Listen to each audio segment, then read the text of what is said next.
Tere, siin Tauno. Selles videos lisame oma mobiilimängule siis tähtede püüdmise funktsiooni, ehk siis kaks objekti reageeriksid omavahel, kui täht puudutab kosmoselaeva, siis ta ära kaoks ja tekiks uuesti siit paremast servast. Ning lisame juurde ka veel punktisüsteemi, et iga kord, kui kosmoselaev tähe kätte saab, siis tuleb üks punkt juurde. Disaineri vaates meil hetkel ei ole midagi juurde lisada. Ainukene asi, mille me siis saame lisada, on siia üles serva ühe teksti, ehk label'i, ja paneme selleks tekstiks alguses 0. Ning siin nurgas siis hakkame näitama punkte. Klõps on rename ja panen siis punktisilt. Selleks, et me punkte näeksime, on siis vaja kuskil oleks mingi tekstikast, kus me punkte hiljem näeksime. Aga hakkame siis programmeerima. Esimese asjana siis ma kerin päris siia algusesse ja siin, kus on see tähepilt, reageerib servaga, et mis siis juhtub. Nüüd meil tuleks siia lisada programm, kui tähepilt põrkab kokku siis kosmoselaeva pildiga.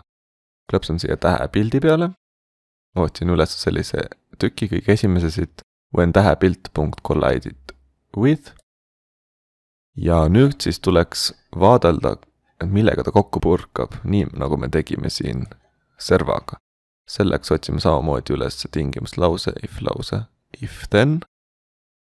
Ja paneme siia samamoodi selle võrduse. Ning kui millegi kokku põrgatakse, siis see, mille kokku põrgatakse, peitub siin other'i sees. Nii et kui get other võrdub kosmoselaeva pilt, kõige all on siin see. Ehk kui nad kokku põrkavad, mis siis juhtub? Teeme siis nii, et see täht ilmub uuesti ekraani vasakus servast. Et seda me oleme varem teinud ja see on see tükk siin. Nii et ma panen duplicate ja lisan siis selle siia vahele. Kordan siis üle, kui tähepilt, mille kokku põrkab ja see asi, millega ta kokku põrkab, on kosmoselaev, siis täht liigub uuesti ekraani paremasse serva. Proovime korraks, kuidas see töötab. Nii, avasime mängu. Vajutan mängi ja üleval on näha, et punktid on 0 ja ma saan oma kosmoselaeva liigutada. Vaatame, kui täht tuleb. Ja kosmoselaeva kokku puutub, siis tõesti ta tekib uuesti paremalt poolt. Aga nüüd võiks ka nii teha, et punkte juurde tuleks. Vaatame, kuidas seda teha. Läheme siia programmiga algusesse ja selleks, et me saaksime punkte lugeda, oleks meil vaja need punktid kuhugi salvestada. Punkti salvestamiseks klõpsame variable ja loome muutuja. Muutujale saab siis anda erinevaid väärtusi, et paneme talle nimeks punktid ja algselt paneme väärtuseks siis 0. Nüüd iga kord, kui siis tähepilt põrkab kokku kosmoselaeva pildiga, siis siin võiks neid punkte suurendada. Ja seda saab teha siit samast variables alt ja punktide suurendamiseks tuleks võtta set global punktid to ja nüüd tuleks võtta liitmine ja seejärel variables alt get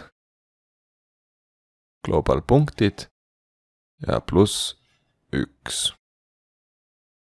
Ehk siis punktid saavad uueks väärtuseks punktide hetkeväärtus +1. Selliselt see muutuja väärtus kogu aeg suureneb ühe võrra. Nüüd see on küll hea, aga selleks, et me ekraanil ka seda näeks, tuleks siia lisada üks tükk veel, et punktisilt, set punktisilt.text2 ja võtame siit muutuja get global punktid. Ehk siis me seal sildi peal ka näeksime, palju hetkel punkte on. Iga kord, kui nad kokku põrkavad, siis uuendatakse seda. Vaatame, kuidas see äpp nüüd töötab. Nii, siin mul see mäng on. Kui tähtaeg niisama mööda on 0 punkti ja kui ma kosmoselaevaga siia ette lähen, siis saab 1 punkti. Kui me nüüd mängime uuesti, siis on näha, et üleval nurgas on jälle 0 ja kui ma tähe kätte saan, siis on jälle 1. Töötab väga hästi. Viimase asjana võime paari asja kohendada. Esiteks võiks teha, et kui see ekraan avaneb, siis need noolenupud võiks olla ilusti siin nurkades.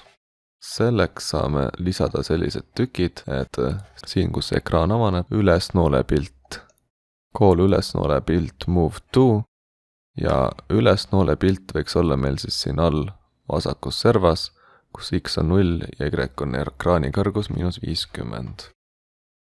Kus X on 0 ja Y on kanvase kõrgus. Canvas.height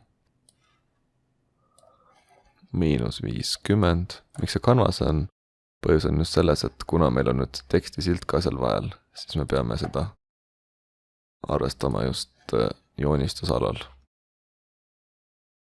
Ja alla noolepildi võiks panna ilusti siia alla nurka, siis X on ekraani laius -50 ja Y jääb samaks. Ma panen siin duplicate. Ekraani laius -50. Nii. Ja kui täht puudub serva, siis ta peaks sellisel juhul ka ilmuma mitte noolte pealt, vaid -50. Paneme siia -100. Ehk siis ta ilmuks kõrgemalt ja ei tuleks üle noole nuppude. Sellega on meie mängu põhi olemas. Võin öelda, et Dark Welderiga katsetades need väga hästi näha ei ole, aga mobiili pannes töötab see ideaalselt. Aitäh vaatamast ja edu!